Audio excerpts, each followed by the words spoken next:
हे everyone, toppers interview series की इस video में आप सभी का स्वागत है।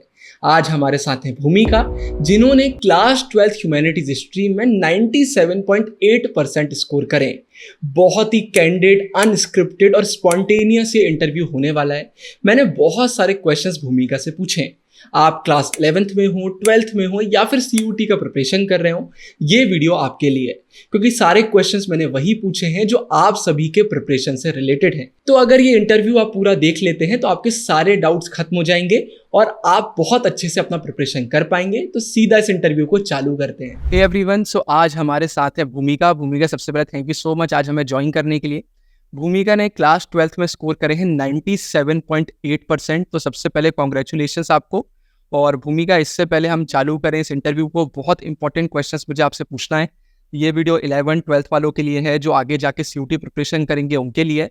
तो सारे क्वेश्चंस उसी के हिसाब से मैं लेकर आया हूँ, लेकिन उससे पहले चाहूँगा कि आप अपना शॉर्ट इंट्रोडक्शन दे दें। आपने अपनी पढ़ाई कहाँ से करी, आप किस सिटी से हैं, और स्कोर भी अपना एक बार आप बता दीजिए फिर से। Hi everyone, I am Bhumika Pich. I scored 97.8% in my class 12 from Humanities. I'm from Ghaziabad and I basically read NCERT for boards. I did not purchase any. ठीक है, बढ़िया है। तो भूमिका देखिए, इस बार मैंने थोड़ा सा इंटरव्यू के पैटर्न को चेंज करा है। इस बार हम बिल्कुल स्टार्टिंग से चालू करेंगे।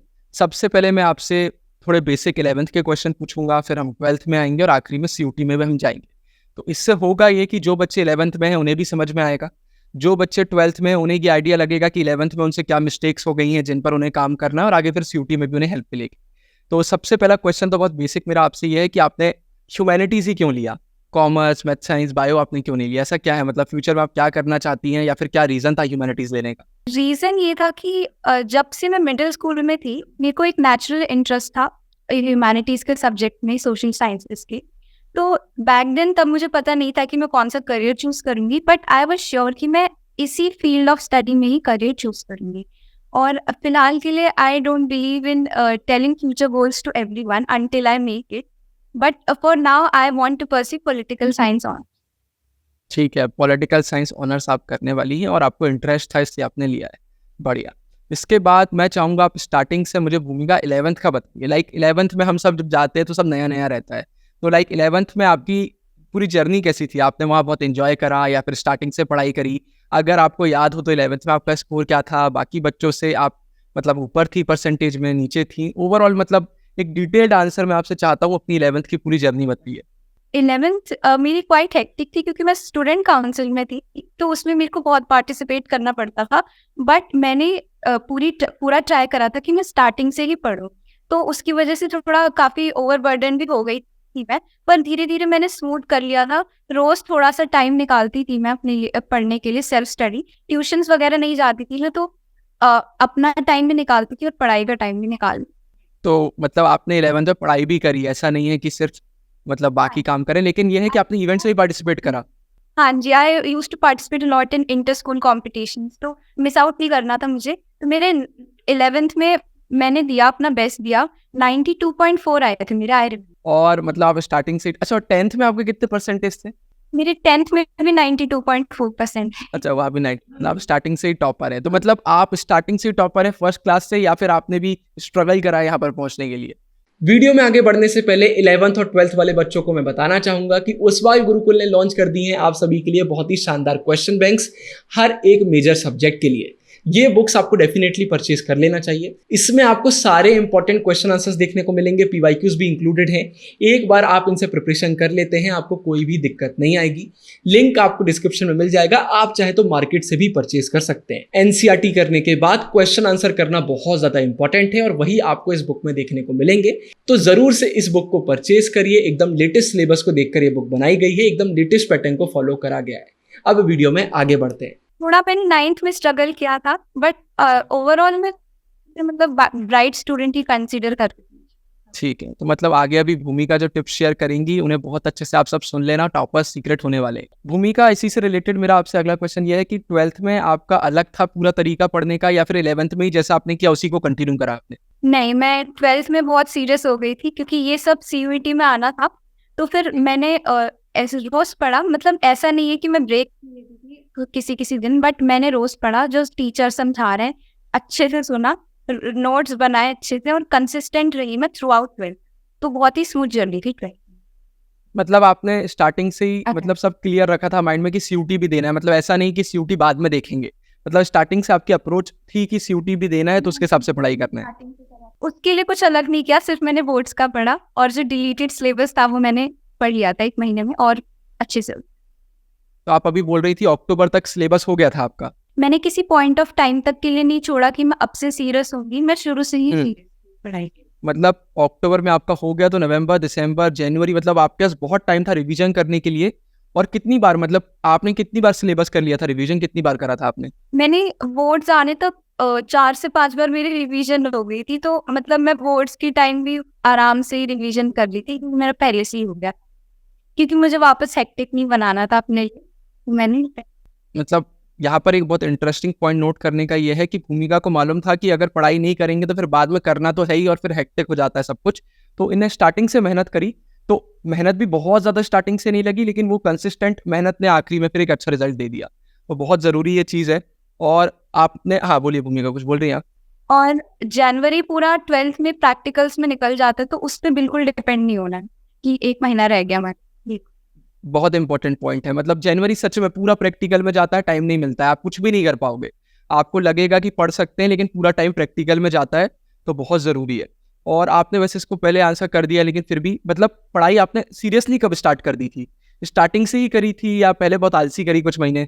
नहीं आलसी नहीं करी, जो टीचर ने पढ़ाया वो मैंने वहाँ अटेंटिवली सुना, घर आके थोड़ी सी रिवीजन करी, पर एकदम अच्छे वाला सीरियस में एग्जाम के 3 वीक्स पहले हो जाती थी और कंप्लीट कर लेती थी अपना।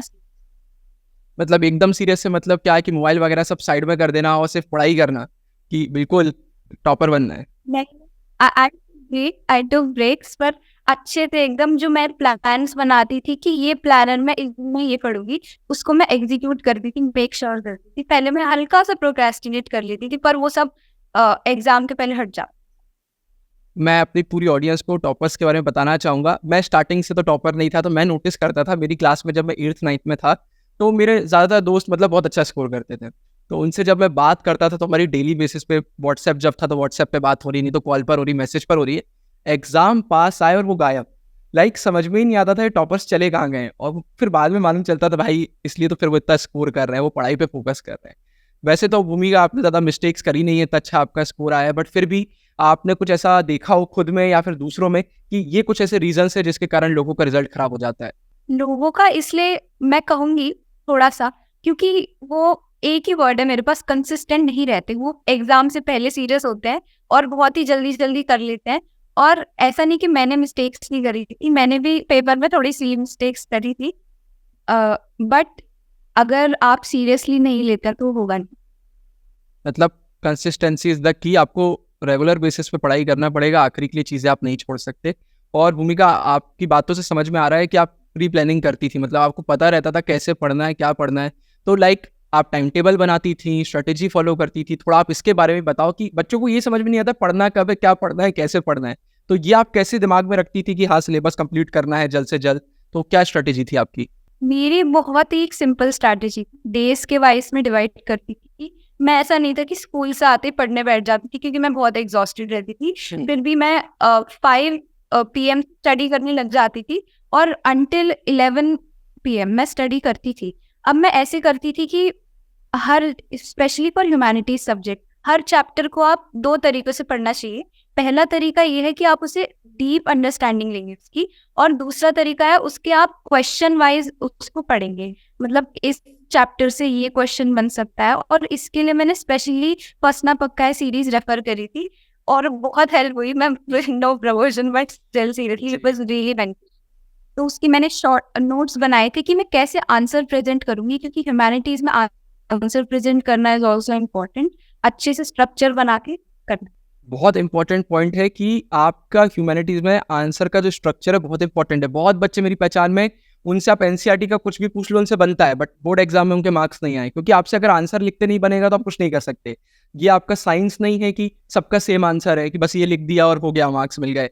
यहाँ पर आपको फ्रेमिंग बनना चाहिए, क्वेश्चन तो समझते बनना चाहिए। और मैंने स्ट्रेटेजी वीडियोज में भी आपको बताया था कि आपको एमक्यू और स्ट्रेटेजी फॉलो करना है। सबसे पहले मेन बुक करो, फिर जैसा भूमिका ने कहा कि क्वेश्चंस करो और आखिरी में रिवीजन करो, और फंसना पक्का है सीरीज सबको पता ही है, मतलब वो तो मैं ही बोल देता हूँ कि भाई देखो बहुत इंपॉर्टेंट है, पूरी एनसीईआरटी को निचोड़ देते हैं आप। तो लाइक अगर आपसे एनसीईआरटी बनती है और आपने फंसना पक्का है सीरीज कर ली है तो बस हो गया आपका काम, फिर आपको कुछ भी नहीं करना है। और वैसे तो भूमिका ये आपने आंसर पहले ही कर दिया, लेकिन फिर भी पूछ लेता हूँ।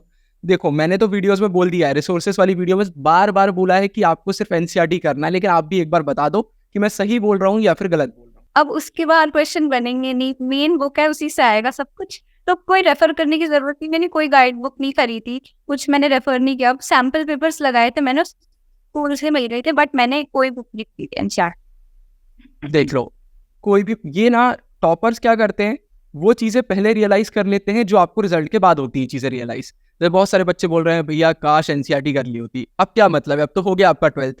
बट टॉपर्स को पहले से पता रहता है। और अब ये कितनी बार बताएं आपको, मतलब सालों से सबको पता है पूरा पेपर एनसीईआरटी से ही बनता है। हम जैसे इन्हें फंसना पक्का है सीरीज की बात करेंगे, उसमें आपको एक लाइन भी एनसीईआरटी के बाहर की नहीं मिलेगी। जब पूरा पेपर ही एनसीईआरटी का है तो फिर बाहर से हम क्यों करें। आपको रिसोर्सेस लेना है तो आप बस सैंपल पेपर्स ले लो। अगर आपको क्वेश्चंस नहीं मिल रहे हैं तो आप क्वेश्चन बैंक, अगर आपके आंसर फ्रेमिंग में दिक्कत आती है तो आप ले सकते हो, बट आपको यही करना है, यही इंपॉर्टेंट चीज़ है। और इसके बाद एक क्वेश्चन भूमिका जिसमें सबका इंटरेस्ट है, आप अपना रूटीन बहुत अच्छे से बताइए। लाइक हम मान के चलते हैं कि जब एग्जाम पास आ गए हैं, ठीक है, एग्जाम को अभी 1 महीना बचा हुआ है, और आपका क्या रूटीन रहता था, और नॉर्मल डेज में भी बता दीजिए। लाइक हम सुबह से लेकर रात तक की बात करते हैं, आप सुबह पढ़ती थी, शाम को, रात में स्कूल वगैरह जाती थी, नहीं जाती थी, सब कुछ बताइए। स्कूल डेज में मैंने बताया जैसे 5 PM से मैं शुरू कर दी थी स्टडी। फोन भी चला लेती थी मैं थोड़ा 5 बजे तक। उसके बाद मैं सीरियसली पढ़ती थी और हाफ एन आवर में निकालती थी फॉर माई एक्सरसाइज, थोड़ा होना चाहिए फिजिकल मूवमेंट, और उसके बाद मैं फिर पढ़ने लग जाती थी। बस आधे घंटे का उसमें डिनर का ब्रेक रहता था। और मतलब जब पढ़ाई जब भी होगी जब आप फोन को साइड रख दोगे, क्योंकि बहुत मैसेजेस आते रहते हैं, बिल्कुल ही साइड रख देना है तो। और अब छुट्टी के दिनों में उठती थी मैं 9 बजे तक उठ जाती थी, क्योंकि मैं मॉर्निंग बर्ड नहीं हूँ, मेरे को जल्दी उठने की आदत नहीं है। तो फिर मैं आराम से 10 बजे तक फ्रेश होके अच्छे से मैं पढ़ती थी। और फिर स्लॉट्स वाइज पढ़ती थी मैं 10 to 12, फिर थोड़ा सा ब्रेक लेती थी, फिर ऐसे करके मैं पूरे दिन को स्लॉट्स में डिवाइड करके पढ़ती।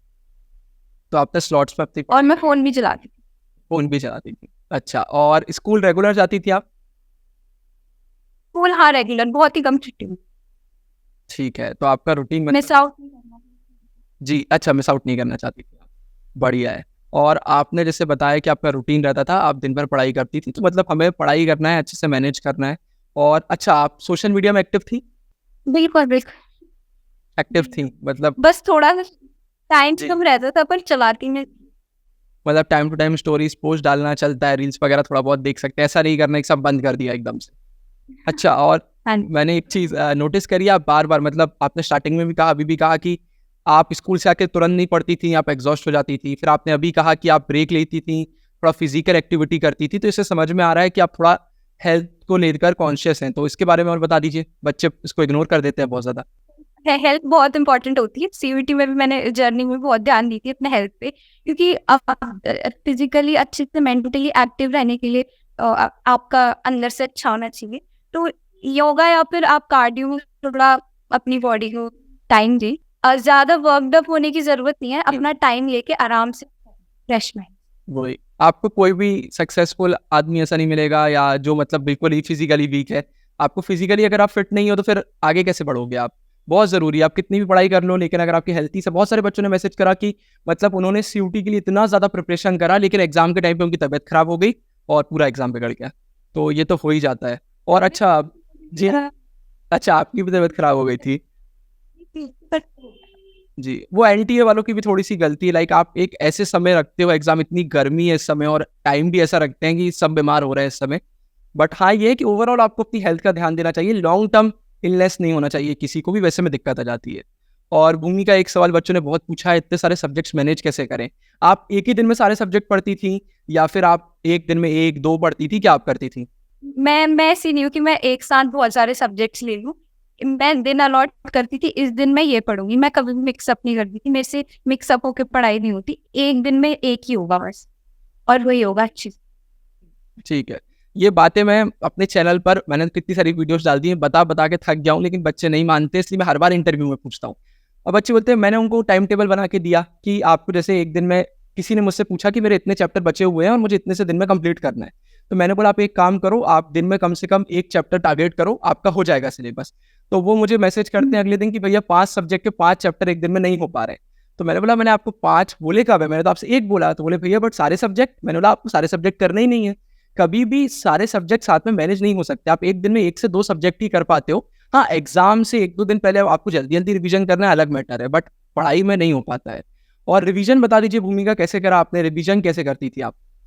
मतलब चैप्टर आपका हो गया, अब रिवीजन। रिवीजन रिवीजन के लिए अगर बहुत ही ज़्यादा एम्पल टाइम है तो मैं एनसीईआरटी करके अपने नोट्स देती थी। वैसे ज़्यादा टाइम होता नहीं था तो मैं जल्दी जल्दी अपने नोट्स बनाए थे, और वो नोट शॉर्ट नहीं थे, वो थोड़े लॉन्ग थे, क्योंकि वो आंसर राइटिंग के हिसाब से मैंने लिखे थे। तो उसको मैं गो थ्रू करके जाती थी, तो हो जा रहा था आराम से। तो पढ़ने के साथ साथ आप और क्या करती थी? लाइक रिवीजन वगैरह के लिए नोट्स बनाती थी आप, हाईलाइट करती थी, क्या क्या करती थी साथ में आप? एनसीईआरटी को हाईलाइट कर रखा था मैंने, और नोट्स अगर मेरे को कुछ दिमाग में नहीं जा रहा है तो मैं उसे एक बार लिख देती थी, और तब भी नहीं हो रहा था मैं लिखती जाती थी उससे, क्योंकि थोड़ा लिखने से रिटेन ज्यादा होता है आपके माइंड।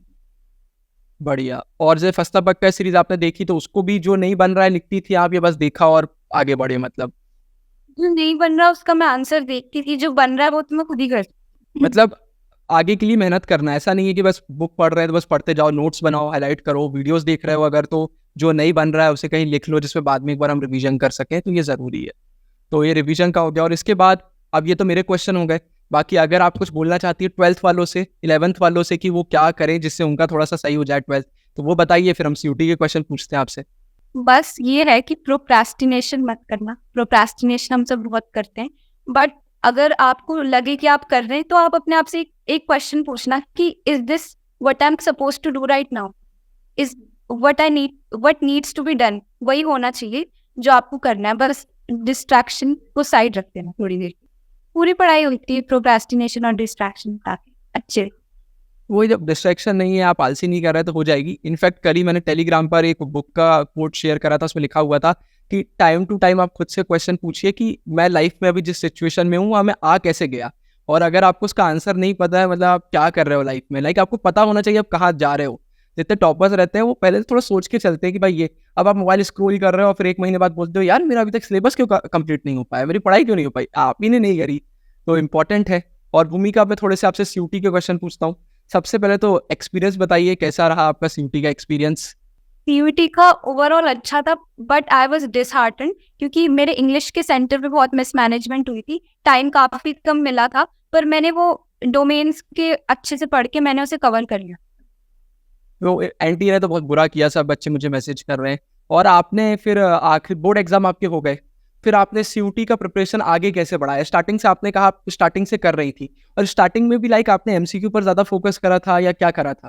स्टार्टिंग में मैंने सब्जेक्टिव पे ज्यादा ध्यान दिया था, ऑब्जेक्टिव भी उसके साथ साथ थोड़ा हो ही जाता है। और उसके बाद बोर्ड एग्जाम्स के बाद मैंने 4 दिन का ब्रेक लिया था, कि इतना भी नहीं है कि पढ़ते ही रहो, 4 दिन का लिया था। उसके बाद मैं सीरियस हो गई थी, फिर दिन को अपने डिवाइड कर लिया, पूरा 1 महीना मैंने दिनों में डिवाइड कर लिया। मैंने पहले डिलीटेड चैप्टर्स करे, और उसके बाद जो मुझे आते थे मैंने उन्हें रिवाइज करा, और रोज एमसीक्यू लगाती थी मैं। और मैंने एग्जाम से पहले, जैसे for example history, her chapter करके मैं वो देखती थी सीयूईटी की सीरीज आपकी जो आती है, मतलब उसी से आया था मोस्टली। भाई कोई स्क्रिप्टेड इंटरव्यू नहीं है, नहीं तो बाद में कमेंट करो कि वाह भैया टॉपर्स को पहले से बोल के रखा हुआ है। नहीं, बहुत रिवीजन हो जाता था अच्छा। सिंपल सा मैंने कई वीडियोस में बताया है कि कोई जादू नहीं है वो सीरीज। जब हम आपके पूरे सिलेबस को एनालाइज करके वीडियोस बना रहे हैं तो क्वेश्चन क्यों नहीं आएंगे? और इसके बाद भूमिका, रिसोर्सेज तो आपने एनसीईआरटी फॉलो करी है, तो इसमें भी वही आपने करा होगा सीयूटी के लिए भी। एक चीज मैं बोलना चाहूंगी कि मैंने बोर्ड्स में, मेरे पास एक सब्जेक्ट था इन्फॉर्मेटिक्स प्रैक्टिसेस, वो थोड़ा कॉन्सेप्चुअल बेस्ड था, तो मैंने उसके लिए सुमिता अरोड़ा नाम की फेमस बुक है, उसके लिए वो रेफर करी। और सीयूईटी में मैंने क्वेश्चन बैंक्स परचेज किए थे, और मैंने कोई रिवीजन पॉइंटर वाली बुक नहीं खरीदी थी, सिंपली बस क्वेश्चन बैंक खरीदी। मतलब सबसे पहले भूमिका ने अपनी एनसीईआरटी को स्ट्रॉन्ग करा, वो उन्हें 12th में ही कर ली। आपका सीयूटी भी 12th की एनसीईआरटी से आता है, कुछ सब्जेक्ट में 11th के 1-2 चैप्टर भी आ जाते हैं, तो मतलब इनका बेस पहले से स्ट्रॉन्ग था। तो जब अब बेस स्ट्रॉन्ग है, इन्हें बोर्ड एग्जाम में भी 3-4 बार रिवीजन करा हुआ है, तो इनने बार बार उस चीज में टाइम वेस्ट नहीं करा। अब इन्होंने क्या करा, एमसीक्यू की प्रैक्टिस। एंड आई बेट आपसे जो MCQ नहीं बन रहे होंगे वो टॉपिक आपने फिर से कर लिए होंगे, मतलब यही स्ट्रेटेजी रही होगी आपकी, राइट? मतलब सिंपल बेसिक चीज़ें रहती हैं, ऐसा कुछ नया नहीं है जी। मैंने बहुत टॉपर से सुना था कि अपनी गलतियों को एनालाइज करना है, तो मैंने भी किया अच्छे से, और जो नहीं थे वो भी स्ट्रॉन्ग कर लिए। ये बहुत इंपॉर्टेंट पॉइंट है। आप अगर अपनी गलती बार बार रिपीट करोगे तो फिर वो तो रिपीट होती रहेंगी। बहुत सारे बच्चों ने जो गलती CUET के प्रिपरेशन में करी वही गलती एग्जाम में भी करी, लेकिन कुछ बच्चों ने अपनी गलतियों को ठीक कर लिया तो सही हो गया। बस मेरे हिसाब से मैंने सारे क्वेश्चन भूमिका कवर कर लिए, आपने इतने प्यारे आंसर दिए। अब आखिरी में थोड़ा सा मोटिवेट कर दीजिए बच्चों को, बता दीजिए उनको कि वो भी कर सकते हैं। ऑफ कोर्स कोई भी मतलब एवरेज या कोई स्टार्टिंग से टॉपर नहीं होता, बस वो है ना थोड़ी डेडिकेशन होती है टॉपर्स में, वो कोई भी ला सकता है। बस आपको मतलब जो एम है आपको उसकी पकड़ के रखना है अच्छे से, तभी जाकर। आपको डिस्क्रिप्शन में मैं प्लेलिस्ट डाल दूंगा इंटरव्यूज़ की, आपको ऐसे इंटरव्यूज़ भी देखने को मिल जाएंगे। मैंने कुछ लोगों को डाले हैं जिनके 11th में 10th में परसेंटेज थे 50, 55 और 12th में वो टॉपर बन गए। तो आसान है अगर आप मेहनत करने के लिए तैयार हो। आई होप आपको सीरीज की ये वाली वीडियो बहुत पसंद आई होगी। ऊपर एंड स्क्रीन पर क्लिक कर आप पूरी सीरीज देख सकते हैं। अगर ये वीडियो पसंद आई हो तो प्लीज लाइक कर दीजिएगा, शेयर कर दीजिएगा और कमेंट भी कर दीजिएगा। Thank you so much for watching.